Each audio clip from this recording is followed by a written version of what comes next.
Hey guys, welcome to another episode of the Brokerpreneur Podcast. I am Dr. Ben Spears, the ambassador of Flow.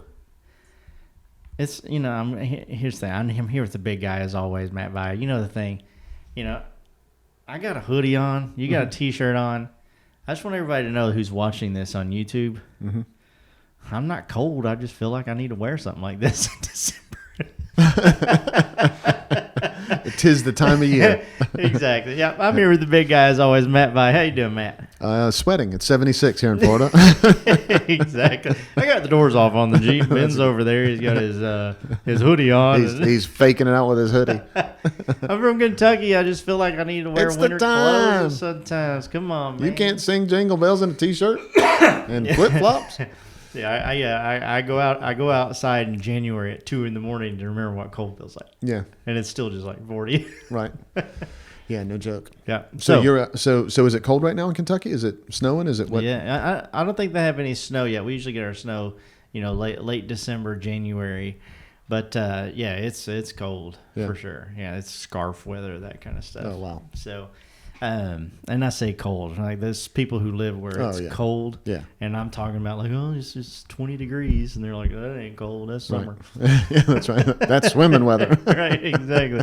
For all of our Siberia listeners. That's exactly right. So, Matt, we have a really cool topic today. We do. And, it's got, put your mouth guards on, guys, because it's got some punches. It's got a few punches. But I know that you can take them and roll with them and come finish the bout. The great one, Muhammad Ali, right? Have you ever seen? I don't know who it was. I think it was Joe Frazier had him in the corner and he was punching and he punched 17 times and didn't put a glove on him. Muhammad Ali was just leaning in the corner. Absolutely, yeah. That's how I want our peeps doing it. Yeah, that's exactly what we want. Tough day coming at you, bad news coming at you. You're dodging around like the great one. Exactly. So we're talking about 3 things that you could do today, right? We talk about things like, plan and implement these things over the next coming months or weeks, that kind of thing. These are 3 things that you could start doing right now before this podcast is even over. Yep. That's just going to absolutely explode. Your results over time if you keep practicing these things. So, before we talk about that, wherever you're listening to this, make sure you hit that follow button, that subscribe button.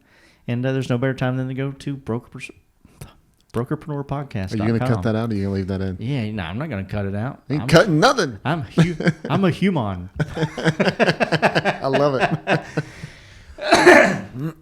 For all of our Ferengis listening. That's right. Listening. All the listeners in Antarctica who are from another planet. Yeah, exactly. Underneath the ice down there.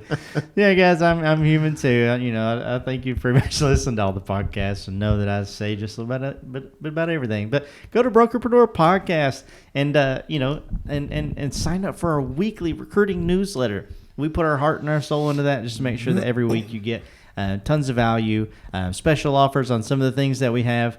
Free invites to a lot of the events that we put on. You can only get those through the Brokerpreneur newsletter. So go to the podcast page and sign up for that. Matt. Yes, Benny. There are brokers out there, especially when it comes to recruiting. But this happens, and I say brokers, managers, owners, whatever. Especially when it comes to recruiting, they're like looking for obstacles. My stomach just turned. Yeah, what into just what? Threw up in my mouth a little bit. They make up things that don't even exist, or maybe they could exist. They're like, well, if I do this, maybe this happens, right? Like, oh yeah, and it's just like they're getting in their own way. And I really want us to talk about, how can they stop looking for obstacles. Yeah. So what you focus on expands, right? 100%. That's the saying. And so if you're focusing on negative things happening, you might not get the negative thing that you were thinking about. Yeah. But you'll dang sure find another one. It'll be close. It'll be close, right? Yeah. So if you're somebody that believes that if you set a goal and you work really hard to achieve that goal, And even if you don't achieve that goal and you worked really hard and you focused on it, you're still going to achieve a high level of success. If you're someone that believes that, then you're also someone that should believe that if you look for obstacles, you're going to find them too. Yeah. Because it's all the same, right? Yeah, that's exactly right. You don't get to go, oh, I want to shoot for the stars and I'll hit the moon, but I can think about negative crap all the time and my life's still going to be rosy. And I'm going to start with a shovel. That's exactly right. That's right. That's exactly right, Ben. Couldn't have said it better. So the main thing here that you have to keep in mind is when you look for something, you're going to find it, or you're going to find some variant of it, or some version of it, or some piece of it, or whatever, right? So if you're thinking to yourself, yeah, if I make a couple of calls, I'm probably not going to get anybody that's going to want to come join the company, but I'll go ahead and make those calls anyway. When you pick up the phone, your voice tone is different. Your mindset, how sharp you are about doing, your recovery of your comebacks, or your rebuttals, or your retorts, or your whatever it is that you want to call it. Yeah. All that's just not as good. You're just not in that right mind space. So you have to not look for those obstacles. The difficult thing is, I think this was Mel Robbins. I'm not positive. She wrote a book, The 5-Second Rule. So she talks about arresting your thoughts. Okay. And she gives the definition of arresting, which means just to absolutely stop something from moving any forward. Okay. The opposite of the opposite of it moving forward, right? It's Gotcha. to arrest it. It's to bring it to complete rest. So she talks about arresting bad ideas. That's something, if you're somebody out there listening to this and you're like, okay, so, obstacles, things pop in my head and sometimes I think things and all that kind of stuff and everything. I just wish I'd quit doing that. And then these things pop in your head and you allow yourself to continue thinking about them. You're practicing thinking about them. Yes. Not only are you thinking about them, you understand you're practicing thinking about them, Oh, yeah. right? Okay. So don't go looking for obstacles. Don't look for things to happen, and when bad things to happen, and whenever you do catch yourself doing that, you have to stop yourself and think about something else. Here's what I would suggest. Okay, and this comes from there was a book a long time ago I read about emotional anchors. Okay, you have to have a quick out of your pocket good thought. Okay. Yep. That quick out of your pocket good thought to begin with. You have to really dig in to figure out what it is. Okay. So was it a time so I've got one for my daughter and I've got one for my son. Okay. So my son was born 2 months early. He came out of the hospital, went back in the hospital 2 days later, had RSV, was on a nebulizer for a month and a half, just a whole complete mess. Right.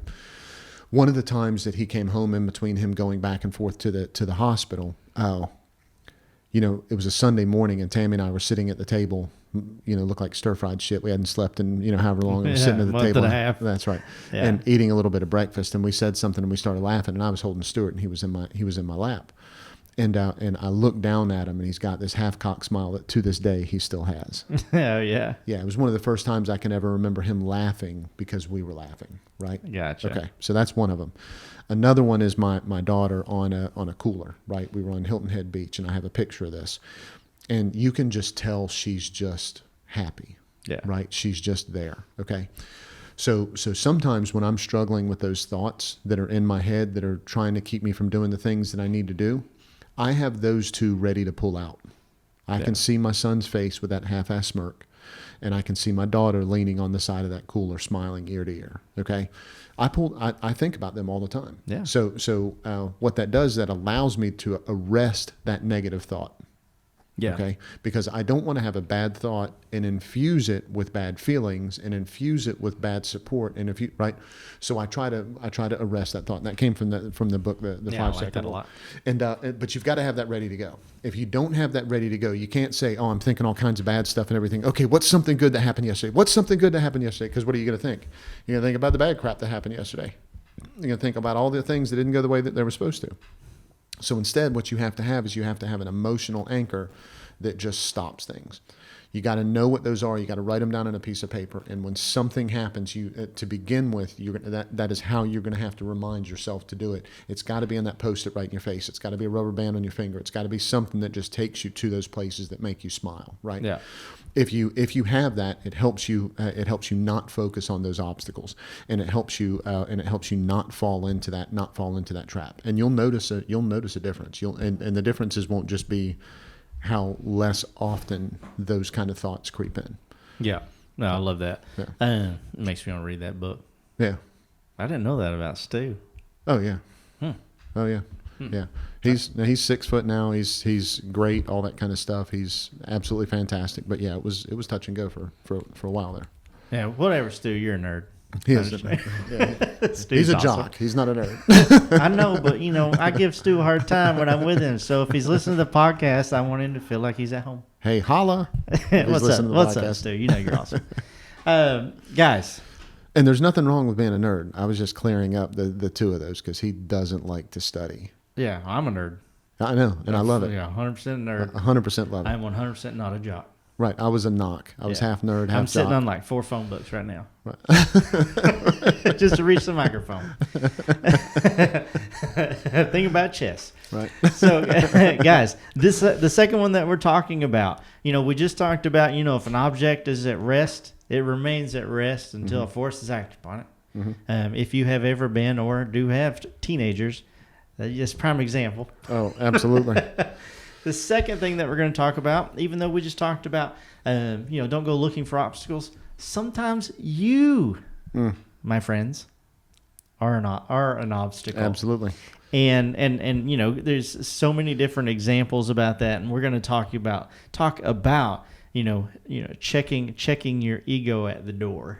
Right? Ben, I feel hypocritical speaking about this. I'm just going to sit over and be quiet. Okay, guys. Here's the thing. I'm going to talk about this, and we're going to use some examples, and we're going to, I don't know, what do we want to call this? We'll call the guy Tam. Matthew.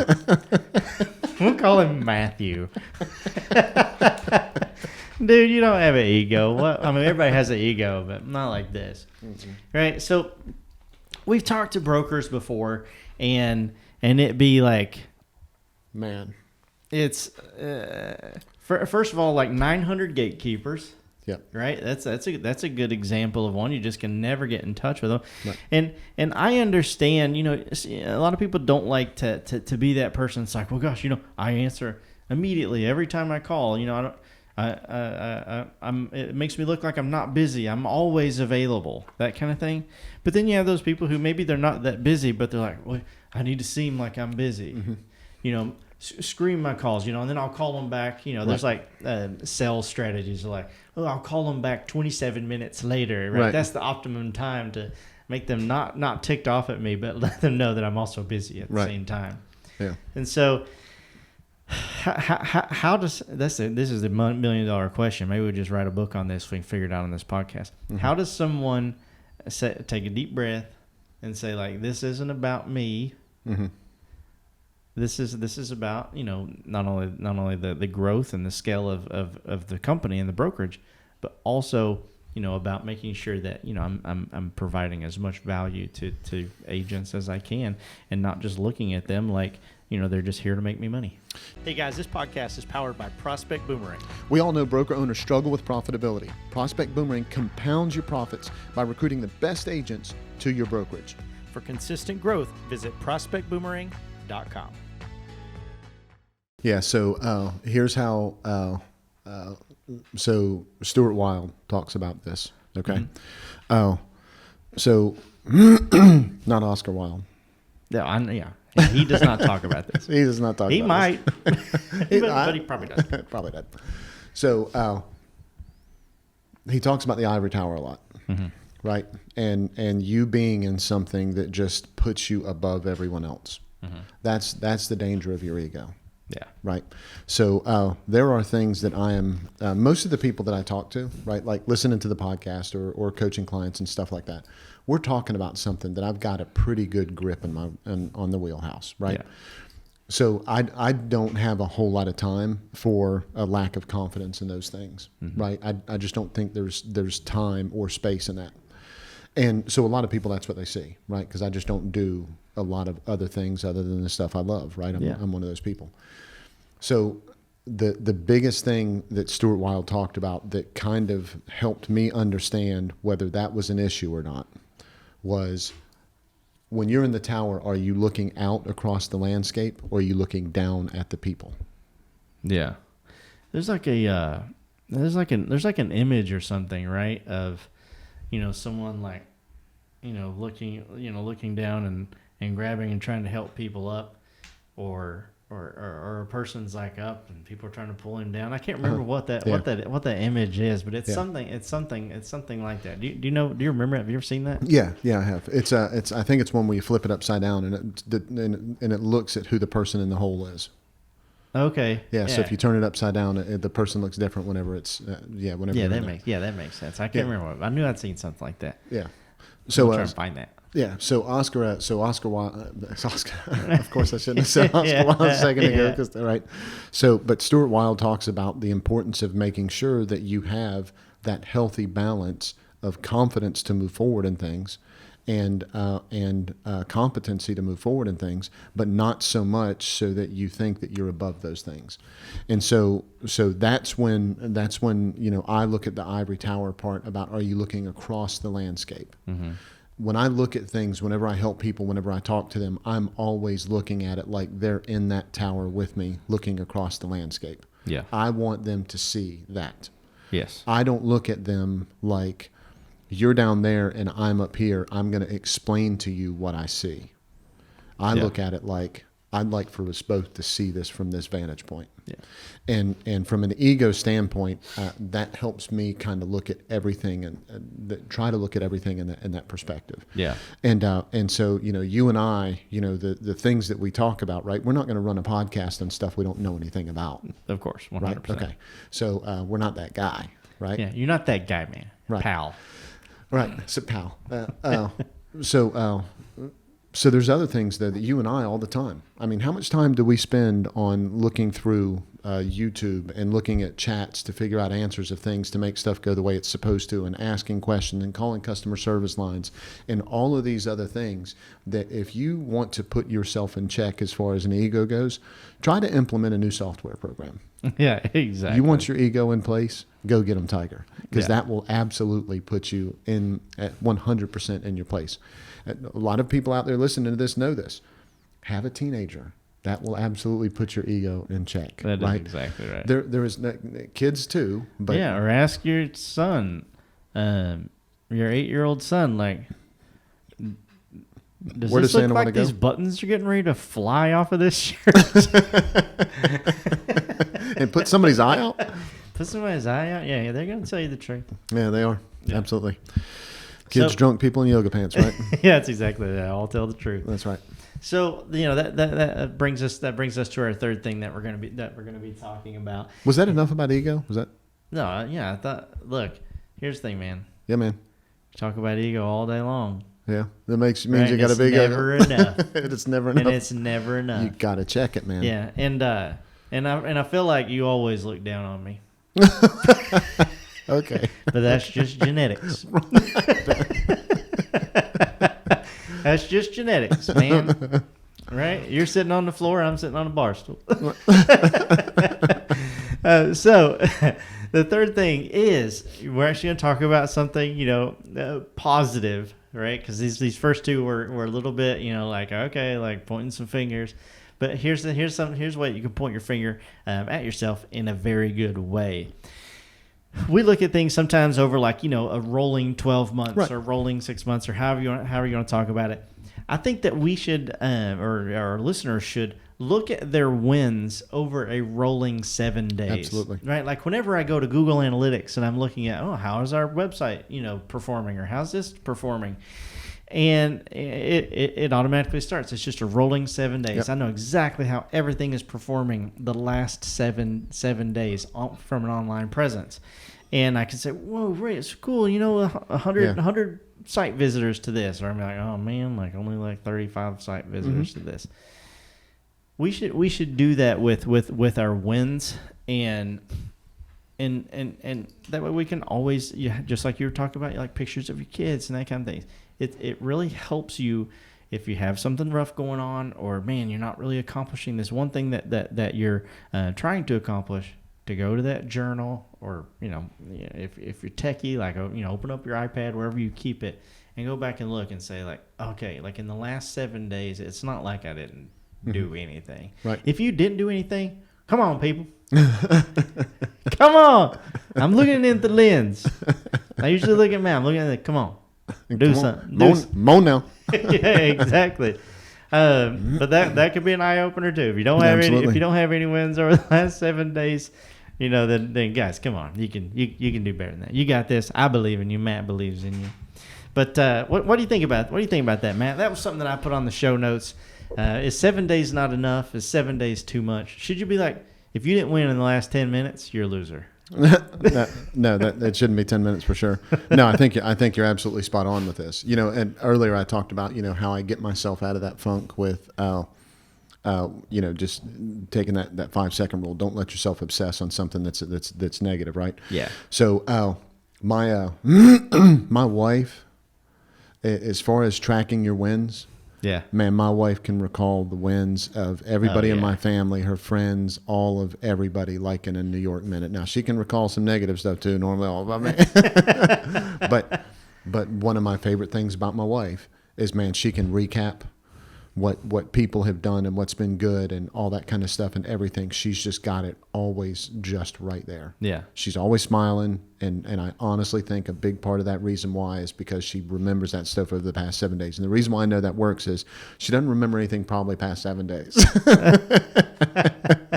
But just kidding, of course. But that's really the stuff that she holds on to, right? That's that new, that's that fresh. It gives you enough time to look at, these great things just happened, and then it kind of gives you that chance to kind of look forward, right? Without looking too much and without looking too far forward and too far back. It kind of puts you right in that middle perspective of being present.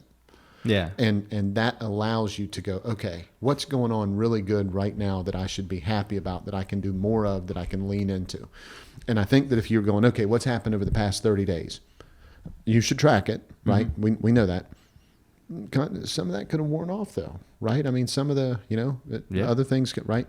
And what about 30 days from now, 6 months from now, 4 years from now, 98 years from now? Same thing. Man, that's so far out. Right? That 7 day period seems to be that time that we feel like that we can have some control or some power over and make things happen, that we're going to get that almost that convenient boost of energy, that convenient vibe that'll keep us going. Yeah, it's really tough as like an entrepreneur or brokerpreneur, to kind of go 12 months and look back and say, gosh, like I'm not, I did that for 12 months. Yeah, I did that for 12 months. I'm not where I wanted to be at the end of these 12 months. Right. And it's really easy. It's really easy to forget all of those wins that you had along the way. That's right. Because you don't have like, your Ferrari or something, like, I don't know what people like. Right. You don't have like that, that beautiful chess set. Right. Sitting in the driveway. Right. And that's like, your thing, right? Your goal, like the thing you're trying to reach. Mm-hmm. But I think if you keep yourself in that mindset, and you can constantly go back, every 7 days or every day to look back over the last 7 days and take a look at that, you're going to really feel like, oh my gosh, I'm not a lazy piece of crap. It's going to allow you to keep taking those steps. Yeah. It's going to allow you to take that next step and go, okay, this went well, that went well. I remember doing this. This is how I felt. I want more of that. Right. Yep. Yeah. And so, this is, notice that we're saying this isn't the only thing that you look at. How Ben opened this was track your wins over the last 7 days. That's really what you said, which that we got to keep that in context, because that's just so important, because everybody has wins in a 7 day period. Yep, you're exactly right. Yep. All right, guys. Wherever you're listening to this, whether it be iTunes, Spotify, Stitcher, Deezer, your couch, hit that follow button. I've never said that before. That's a podcast first. Hit that follow button. If you're watching us on YouTube, hit that red subscribe button and that bell right beside it to get notified every time we drop a new episode. There's no better time than right now than to go to prospectboomerang.com. Check out all the cool stuff that Matt and I have to help brokerages just like yours grow and scale to get that amazing chess set that you really got your eyes on this Christmas. And then lastly, before we get to the action item, I just want to reiterate that anytime that I'm feeling like, man, like, am I doing enough? That kind of thing. Did I get as much done as I wanted to? I can always call Tammy, and she's like, Yep. You did awesome. Mm-hmm. You're the best at everything. You're the best at everything. I wish Matt was as productive as you. She's never said that. But she's always said that, and she can cite examples, right? Yeah. Oh, so, yeah. Yeah. So it's not she's like not bullshitting you. She's like, no, look, you did this, you did that. Yep. I'm like, do you have like a camera in my office? Like, how do you know what I'm? Give me a break. It's a little creepy. I ain't gonna lie. Yeah, exactly, stalker. But absolutely. Just I love her to death, and you're exactly right. She's the queen. She's the queen of that. So, Matt. Yep. Drop us an action item, man. Man, I want you to pull out a piece of paper, and I want you to write down right now. You Tammy's done with this phone podcast? Because she'll keep up with it for you. So the don't be giving out my wife's phone number. I don't even know it. Whatever, man. It's a little late now, man. It's in my phone. I don't know it. Just take out a piece of paper and write down right now, as soon as you get done with this podcast. Hit stop on this podcast. Arrest it. Arrest it. That's exactly right. So if you're out for your walk or you're exercising, go take a break, sit down for just a second, turn the voice recorder on your phone, and go through what you've won at over the past 7 days. Yeah. Go jot those things down. If you go, man, I cannot think of anything, you got to go back day by day. Look at your calendar. Look at the things that you've done. Pay attention to it. You're going to see the things that you're winning at. This is not, okay, did I get that multi-million-dollar listing? That's not what I'm talking about. Yeah. Right? Did I help somebody in the office and I see their eyes light up because they understood what it was that we were going over? Yeah. Right? Did I get up and go to the gym at 5 a.m. Absolutely. when I really didn't want to? 100%. Even if you go every day, which that's right. Any kind of win that you're like, man, like I felt really good about myself, or I helped somebody else feel really good. Don't diminish your success. Yeah. Right? You don't have to go around trumpeting it, going, I'm the greatest, best ever, and you suck because you didn't do as much as me. That's not what we're saying. Yeah. But trumpet your success. You deserve it. You've earned it. Yep. Completely agree. Yep. All right, guys. Well, we appreciate you guys so much, and not sure exactly when this podcast is coming out. In the next couple of weeks. So if it's right around Christmas, Merry Christmas, everybody. Merry Christmas. Season's greetings, Happy Holidays, all those things that everybody has to say. Points of celebration. Yeah, exactly.